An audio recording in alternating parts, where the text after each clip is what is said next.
Olá pessoal, sejam bem-vindos ao canal Mundo das Engenharias. Eu sou o engenheiro Marcos e hoje vou estar trazendo para vocês uma videoaula sobre dimensionamento de muro de gravidade. Os muros de arrimo, pessoal, são estruturas de contenção, ou seja, feitos para conter um determinado terrapleno ou reaterro, como por exemplo, e podem ser de vários tipos e materiais. O princípio de um muro de gravidade é o combate aos empuxos primordialmente pelo seu peso próprio, e, portanto, este é o seu princípio de atuação. Antes de entrarmos no dimensionamento, mais especificadamente dito, é importante entendermos como é a ação das forças no muro. Como pode ser observado, teremos basicamente a ação de quatro componentes no muro: o EA, que é o empuxo ativo, o EP, o empuxo passivo, o PP, que seria o peso próprio do muro, que no caso na figura aqui está dividido em P1, P2 e P3, e o S, que é a força de atrito entre a base do muro e o solo, que está aqui representado. O muro existe para conter o solo. Sem ele, o solo certamente iria deslizar, pois ele não teria coesão suficiente para permanecer no corte que precisa ser feito no terreno. Por isso exatamente que se optou pela utilização de um muro de arrimo. O solo, então, ele vai causar uma força tentando empurrar esse muro. Essa força é exatamente o empuxo passivo. Esse empuxo ele vai tender não só a empurrar o nosso muro, mas também a tentar tombar o muro através do braço de alavanca com relação ao ponto de giro, que no caso é o ponto A, que está representado na figura. O empuxo passivo, por sua vez, ele se opõe ao empuxo ativo e tende a corroborar com a estabilidade do muro devido ao braço de alavanca, que vai provocar um momento contrário ao momento do empuxo ativo. O peso próprio do muro, ele também entra nesse sentido, combatendo a atuação do empuxo ativo, pois gera um momento contrário a ele. Por fim, o S é a força de atrito, como eu falei, e ela vai se opor juntamente com o empuxo passivo na tentativa do empuxo ativo de estar empurrando o nosso muro. Entendido esses pontos, vamos ao dimensionamento de fato do muro. Bom, esse é o roteiro do cálculo que vai ser discorrido no vídeo. Basicamente consiste por 8 passos, nos quais os 3 passos finais são 3 verificações para saber se o nosso muro ele vai passar ou não no dimensionamento. E por fim eu vou deixar uma recomendação da consideração de estabilidade global. Para melhorar a didática, junto com a apresentação das fórmulas que foram retiradas dos livros do Caputo, eu estarei resolvendo um exemplo, pois é evidente que fica bem mais claro na prática se entender o funcionamento de uma maneira geral. Os dados do exemplo são apresentados aqui. O nosso solo ele vai se tratar de uma areia com um gama de 17 kN por metro cúbico. O muro ele vai ter um gama de 22 kN por metro cúbico. O ângulo de atrito do nosso solo vai ser de 30 graus, que no caso é a areia. E a coesão da areia, como nós sabemos, ela é zero. E conforme a imagem, podemos observar aqui todas as medidas relativas ao nosso muro de arrimo. É importante salientar, pessoal, que neste exemplo que eu estarei calculando, serão efetuadas as considerações da teoria de Rankine. As considerações são que não existe atrito vertical entre o solo e o muro, ou seja, o empuxo será totalmente na horizontal. O solo contido pelo muro ele é homogêneo e trata-se de um solo único, constituído apenas por uma camada de areia. E não existe sobrecarga no solo. Inclusive, pessoal, se vocês depois quiserem, eu posso estar fazendo um vídeo mostrando como se calcula o muro de arrimo fora dessas considerações de Rankine, como por exemplo com 2 tipos de solo, ou com sobrecarga no solo, mudar um pouco a geometria também, enfim. Se vocês quiserem, é só estarem avisando aí nos comentários e se inscrevendo no canal para poder receber a notificação quando o vídeo for postado. Já feitas as considerações então e apresentados os dados, vamos ao dimensionamento. Lembrando, pessoal, que todos os valores da figura estão em metro. Nosso primeiro passo consiste em achar os coeficientes de empuxo.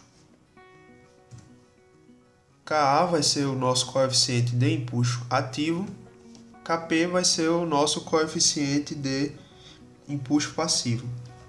As fórmulas, como eu falei, elas foram retiradas do livro do Caputo. Então, pelo livro do Caputo e os critérios de Rankine, o nosso Ka vai ser encontrado pela tangente ao quadrado de 41 menos φ sobre 2, onde φ é exatamente o ângulo de atrito do nosso solo, que no caso é areia, que é 30 graus. E o nosso Kp é a tangente ao quadrado de 45 mais φ sobre 2. No final das contas, pessoal, Ka vai ser o inverso de Kp e Kp vai ser o inverso de Ka. Então aqui vamos estar agora substituindo os valores do nosso exercício.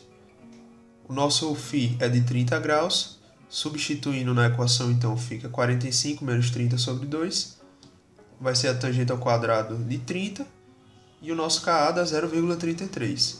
O Kp, como é o inverso de Ka, 1 sobre 0,33, o Kp vai ser 3. Bom, pessoal, como pode ser observado na figura, essa será a distribuição resultante do empuxo no solo, no muro, onde A é exatamente a resultante de atuação. A tensão vertical, em dado ponto do solo, é dada por tensão vertical igual a gama do solo vezes a altura, que será multiplicado pelo Ka depois, onde H é a altura do solo acima do ponto, ou seja, causador da pressão neste ponto. Podemos observar que a pressão é análoga quando calculamos pressão de um líquido, que é dada exatamente por γH. Conforme vamos descendo no solo, variando a altura, maior será a pressão, chegando a um máximo de PA para o empuxo ativo e de PP na base do muro para o empuxo passivo. O cálculo do empuxo resultante é, então, exatamente a área do gráfico de distribuição no empuxo. Temos, então, que o nosso empuxo vai ser exatamente a área do triângulo, base vezes a altura dividido por 2, com B sendo PA para o empuxo ativo e PP para o empuxo passivo.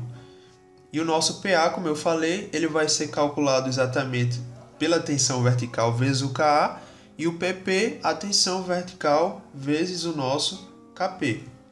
Só que, como eu falei também, a tensão vertical ela é exatamente o gama do solo vezes a altura. Então, pessoal, substituindo todos os valores na equação do empuxo, nós teremos que o nosso empuxo ativo vai ser o gama do solo vezes o H vezes o Ka vezes H sobre 2, e nosso empuxo passivo é o gama do solo vezes o H vezes o Kp vezes o H sobre 2, ou seja, base vezes a altura dividido por 2, exatamente a área do triângulo.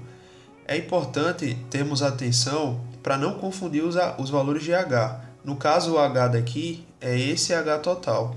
No caso do empuxo passivo, é esse H aqui, ou seja, o H da atuação dos dados empuxos. Temos aqui, então, a apresentação das fórmulas, os nossos valores retirados lá dos dados do exercício, e substituindo, teremos, então, que o nosso gama do solo, 17 kN por metro cúbico, vezes a altura total de atuação do empuxo ativo, que é 5,5 metros, vezes o nosso Ka, que já calculamos, que é 0,33, vezes a altura dividido por 2. Chegamos então ao total de 85 kN metro por metro. Todo o cálculo que nós estamos fazendo, ele é para a extensão de 1 metro com relação ao muro. Por isso que aqui no final eu coloco por metro, que esse metro vai se cancelar com o metro que sobrou daqui, e nós vamos ter exatamente a resultante de 85 kN para a atuação do empuxo. No caso do nosso empuxo passivo, substituindo os dados, que só vai mudar a altura dele e o seu Kp, que aqui era Ka, virou Kp, deu 6,375 kN metro por metro. E aqui a observação apenas ressaltando aquilo que eu tinha dito anteriormente. Nosso empuxo ativo, então, 85 kN, e o nosso empuxo passivo, 6,375 kN. No terceiro passo, pessoal, nós vamos calcular os momentos provenientes de atuação dos empuxos. Neste ponto, vão existir dois tipos de momentos. O momento de tombamento, MT, como está representado para vocês, que ele tende a tomar tombar o muro, causado exatamente pela atuação do empuxo passivo. E nós vamos ter também o momento resistente, representado por Mr, que ele vai se opor ao tombamento, garantindo a estabilidade do muro. Esse momento, Mr, ele vai ser formado por duas parcelas, uma formada pelo momento proveniente do peso próprio, que vai corroborar com a estabilidade do muro, e a outra parcela vai ser formada pelo empuxo passivo, que também vai gerar um momento para estabilizar o muro. Então a parcela do peso próprio vai ser o MRPP, e a parcela do empuxo passivo vai ser o momento resistente de empuxo passivo, MREP.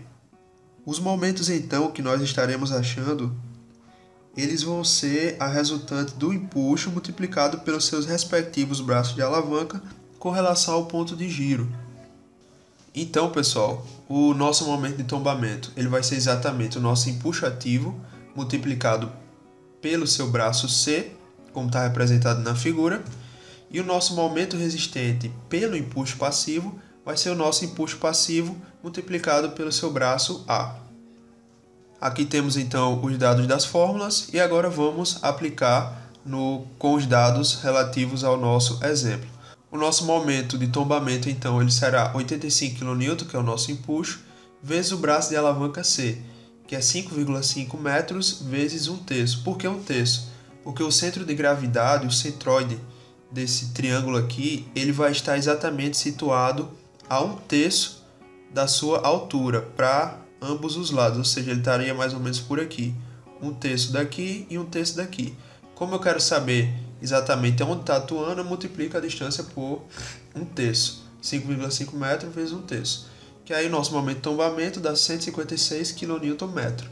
O nosso momento resistente pelo empuxo passivo, vou fazer a mesma coisa, e ele nos deu aqui o valor de 1,1 kNm. No quarto passo do nosso dimensionamento, nós vamos estar calculando qual o peso que o nosso muro tem.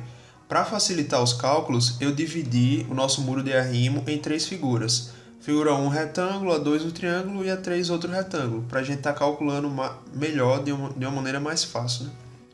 O peso, então, ele vai ser calculado pelo gama do concreto, que no nosso caso aqui é um concreto ciclópico, vezes a área, vezes a faixa de 1 metro de largura para a qual nós estamos calculando esse muro, para que assim o nosso peso ele esteja em kN no final.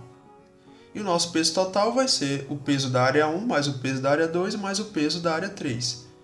Substituindo os valores, nós temos que o gama do concreto ciclópico é 22 kN por metro cúbico, vezes o 0,7 da área 1, que é a base dele, vezes os 5 metros, vezes 1 metro de espessura que ele vai ter. Então chegamos ao valor de 77 kN. A nossa área 2, substituindo os valores da mesma forma, deu um total de 110 kN. E a nossa área 3, 34,1 kN. O nosso peso total somado vai ser então de 221,1 kN. O próximo passo é exatamente o cálculo do momento proveniente do peso próprio do muro. Ou seja, vai ser parcela do momento resistente que vai se opor ao empuxo ativo. O peso do muro, então, pessoal, ele irá se opor ao momento de tombamento com relação ao ponto A. Como dividimos o muro em 3 partes para facilitar o cálculo dos pesos, vamos calcular os momentos individualmente, multiplicando P1, P2 e P3 pelos seus respectivos braços de alavanca. E ao final, fazer o somatório para saber qual é o nosso momento resistente pela ação do peso do muro. O nosso momento resistente, então, vai ser o somatório de P vezes D, P o peso e D a distância do braço de alavanca. Então, substituindo os valores aqui, nós teremos que o nosso momento resistente 1, proveniente da área 1, ele vai ser o nosso P1 vezes o braço de alavanca X. Para saber qual é o braço de alavanca, eu peguei aqui o valor da base, 3,10, que vai dar daqui da face do muro até o ponto, e diminuir de 0,7 sobre 2. Por quê? O centroide de um retângulo ele se encontra na metade da largura e a metade do comprimento. Então é só pegar o valor de 0,7 dividido por 2, que deu um total de 211,75 kN. O nosso momento resistente 2 do mesmo jeito. Para calcular o braço de alavanca dele, o que é que eu fiz? Eu peguei essa distância aqui de 2, que é a base do triângulo, e multipliquei por 2/3. Por quê? Como eu sei que o ponto do centroide se encontra a 1/3 com relação a essa altura aqui, se daqui para cá é 1/3, daqui para cá é 2/3, ou seja, 2/3 de 2 mais 0,4 para eu poder chegar no meu ponto de aplicação. E o nosso momento da área 3 é exatamente 3,1 dividido por 2, que é essa distância toda aqui. Eu quero saber o ponto do meio para saber o ponto que está atuando a minha resultante P3. E o somatório total das minhas resultantes para eu saber o meu momento resistente do muro, 455,6 kNm. Bom, pessoal, chegamos então ao sexto passo, que é a nossa primeira verificação, a verificação de segurança ao tombamento. Essa verificação, bem como a próxima, ela irá comparar seus resultados com o fator de segurança que nós estaremos estabelecendo. Este fator de segurança nós vamos encontrar na NBR 11682 de 2009 de estabilidade de encostas. Na sua tabela 3, como vocês podem observar, é indicado os fatores de segurança mínimos para deslizamentos em função do nível de segurança contra danos a vidas humanas e o nível de segurança contra danos materiais e ambientais. Estes dois fatores vão ser classificados de acordo com a tabela 1 e a tabela 2, como vocês podem observar. Nós vamos usar um coeficiente de segurança exatamente que corresponda ao alto aqui nos dois, de 1,5.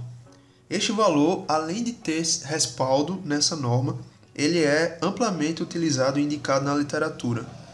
Alguns profissionais da área, inclusive, eles indicam usar o fator de segurança de 2 para de fato proporcionar uma maior segurança, mas nós vamos utilizar aqui o fator de segurança de 1,5. Então, nosso fator de segurança vai ser 1,5 e essa verificação ela consiste em achar um fator de segurança que seja maior ou igual que 1,5. Como é que a gente vai achar esse fator de segurança? Nós vamos dividir o momento resistente pelo nosso momento de tombamento.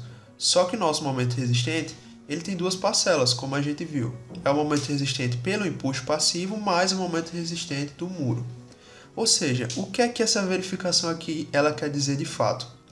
Ela está me dizendo que o nosso momento resistente, as forças que vão dar estabilidade a esse muro, elas têm que ser 50% maior, pelo menos, com relação ao momento de tombamento. Entendido isso, então vamos substituir os valores para estar calculando. O nosso momento resistente pelo empuxo passivo é de 1,1 kNm, mais o momento resistente pelo muro de arrimo, 455,6 kNm, dividido pelo momento de tombamento. Fazendo as contas, nós temos que o nosso fator de segurança é de 2,9. 2,9, de fato, é maior que 1,5, então o nosso muro passa com relação a esse critério. No penúltimo passo, o sétimo, faremos a segunda verificação, que é a verificação de segurança ao deslizamento. O empuxo passivo, ele não só tende a tombar o muro, mas também a provocar o seu deslocamento, no sentido de sua força, como é indicado aqui na figura. Ele tende a deslocar exatamente para cá pela sua atuação.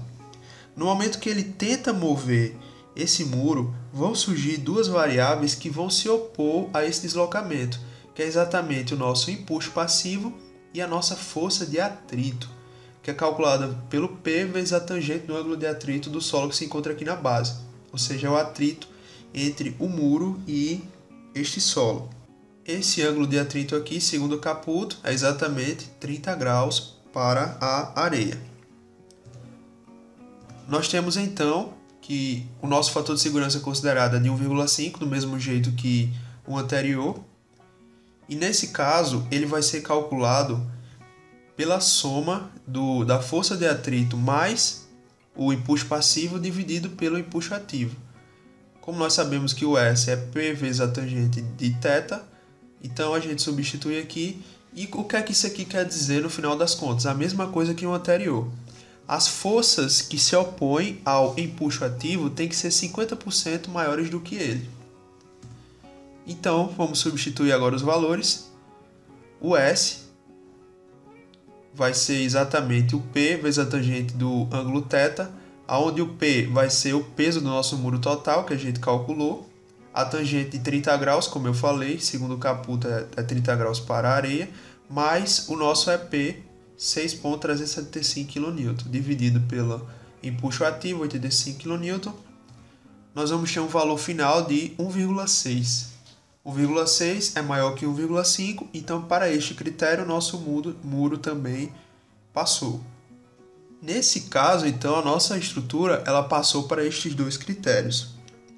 Se ela não tivesse passado quanto ao deslizamento, devemos então modificá-la para ela ter maior força de atrito e ou aumentar a área de empuxo passivo, para assim ter uma parcela maior que corrobora para que o fator de segurança ele possa passar no critério.